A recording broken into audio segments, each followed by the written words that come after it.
attempt to take off, let's review your knowledge of aircraft controls. The first one is the elevation rudder. It's also called the elevator. As the name suggests, this control is used for ascending and descending. Try it yourself.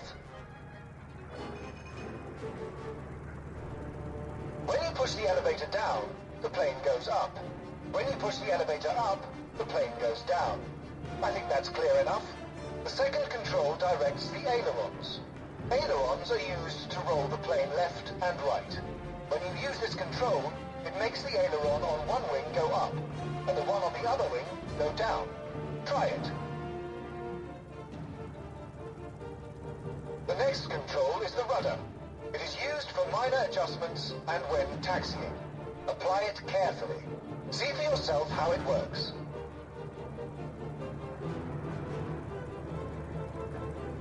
Now you are ready for takeoff. It's time to try your plane out in the air.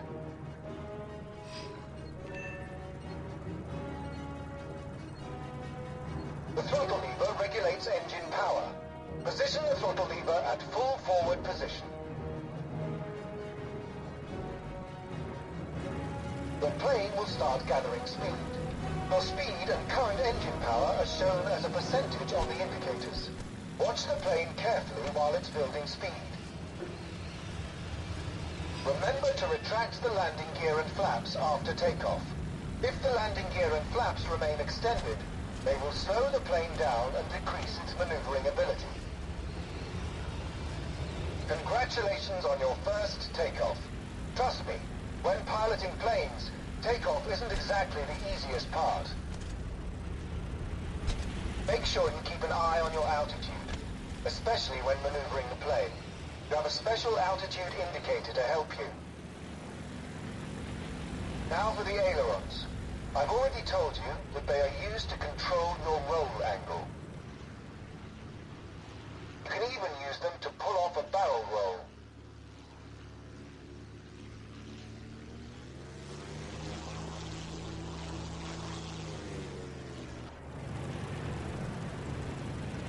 But I'm not asking you to do a barrel roll right now. Just roll the plane left or right. Excellent. Now for the rudder. You can use it to change the course of the plane slightly. In order to make a sharp turn, you shouldn't use the rudder. It's not meant for that. Now I will teach you how to control your airplane's speed. Your airplane's speed decreases when you gain altitude and increases when you lose altitude. The ability to effectively convert one into another is the key to your victory in combat. The throttle lever also helps you control your speed. You used it to build enough speed for takeoff. If you drop engine power, your speed will decrease. Try that now. Increase engine power to return to cruising speed. Sometimes you need a quick, short-term increase in flight speed. This can be achieved by using the afterburner. Accelerate the plane. Be careful when using the afterburner. It overheats the engine and might cause it to give out.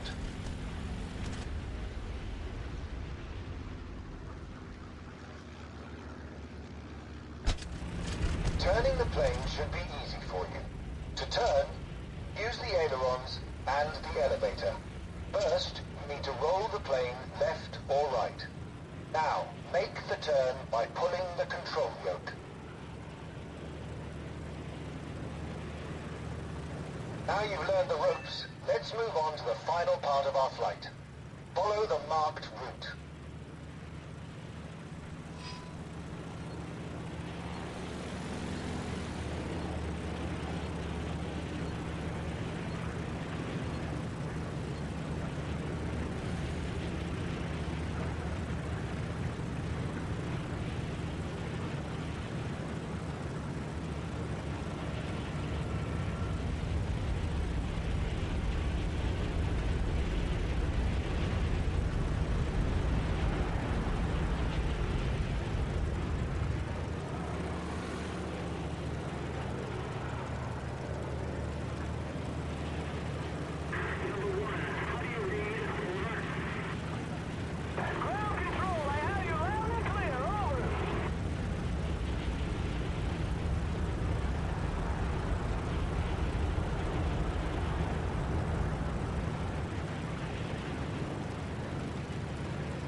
Congratulations.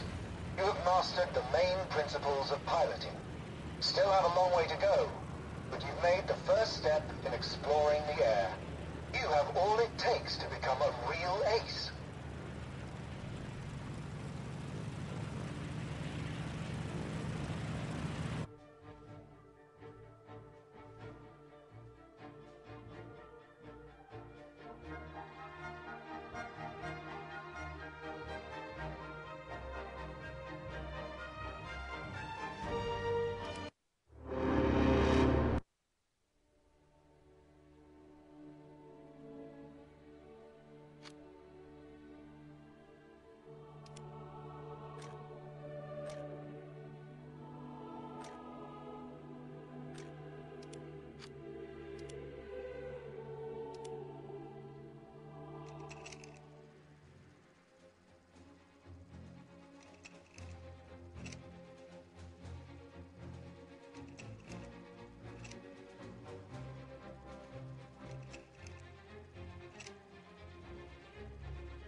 Welcome to the second part of your training. Today, you will engage in your first aerial combat. However, first things first. You can always change your viewpoint when flying. Usually there are 3 viewpoints: cockpit, virtual cockpit, and third-person view. Change the viewpoint. Press this button repeatedly to cycle between viewpoints. Choose the one you like best. You can zoom in to see your target better. Often, you'll need to see what is happening around you. For that, you can look around.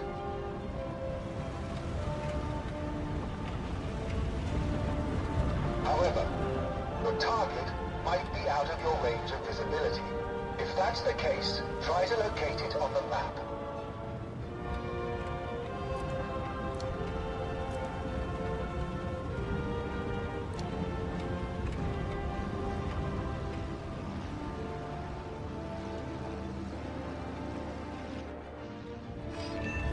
Let's start your combat training now. Take a look at the radar. You can see your plane in the center, my plane, and 4 aerostatic balloons. These aerostatic balloons will play the role of enemy forces today. As with all enemies, they are marked red on the radar. Only enemy targets in your and your allies' range of visibility are shown on the radar. If you look back, you'll see several other aerostatic balloons.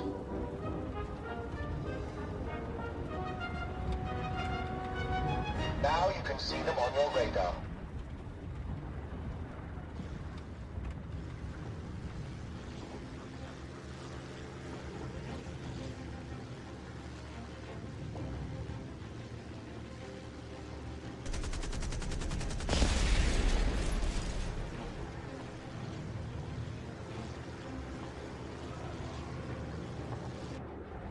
Select a target to make attacking more convenient. By pressing this button again, you will select the next target. This is convenient in several ways. First, the target you selected is now highlighted on your radar. Second, if you look away, there will be an arrow pointing to your target. A lead indicator will also be shown for a moving target. Third, now you can track your target.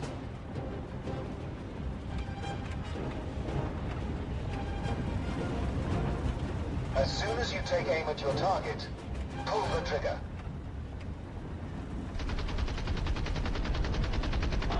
What are you waiting for? Great. Now to reinforce your new skills. Destroy the rest of the aerostatic balloons. An altitude advantage is useful in combat. Maneuver often. Make it hard for the enemy to hit you. Also, try not to let enemy pilots get on your tail. Lead your fire when shooting moving targets.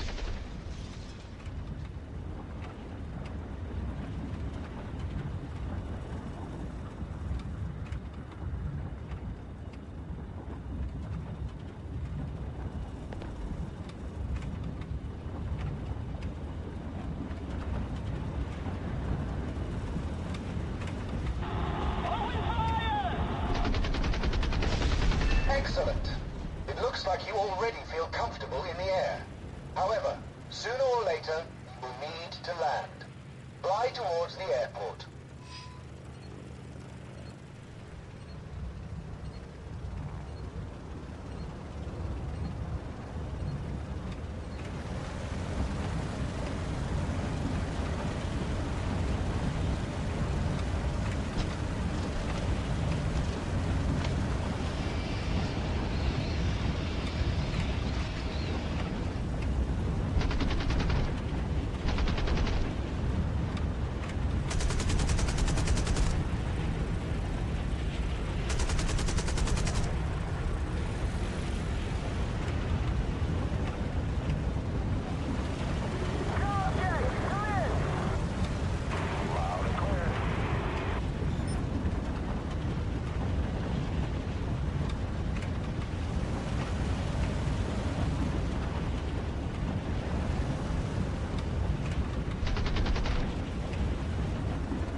Now, watch me as I land the plane. Soon you will have to do the same. First, I'll engage the landing gear. Then I'll drop the flaps. My speed will start going down, but this isn't enough by itself. I'm lowering the engine power to 30%. There's no need to lower it to 0 yet. If I realize that I'll be unable to land for some reason, I'll be able to go around for another try. For a soft landing, the aircraft's speed at the moment of touchdown needs to be rather low. My plane is losing speed and descending.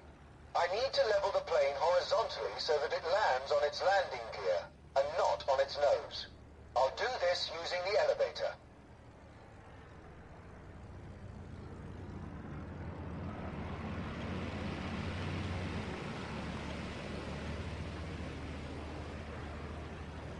After touchdown, I can use my brakes to reduce speed.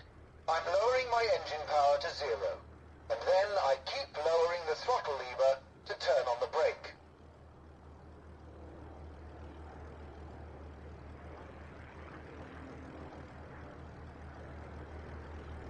Now my plane has stopped.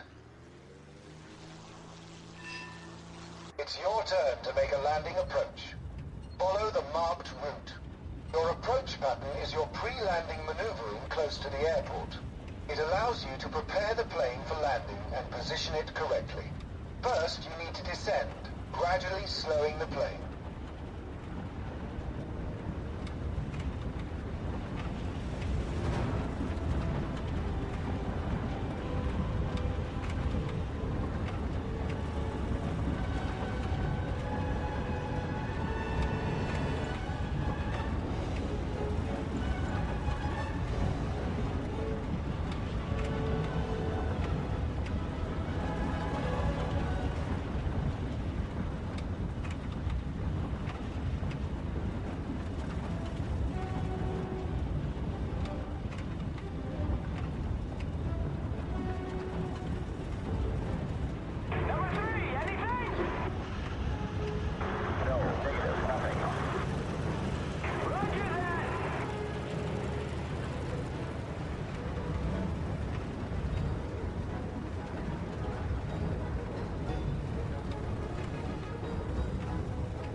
Apply the elevator down to level the plane.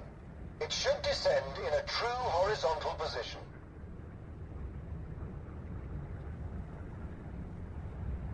Start braking. Lower the engine power to 0.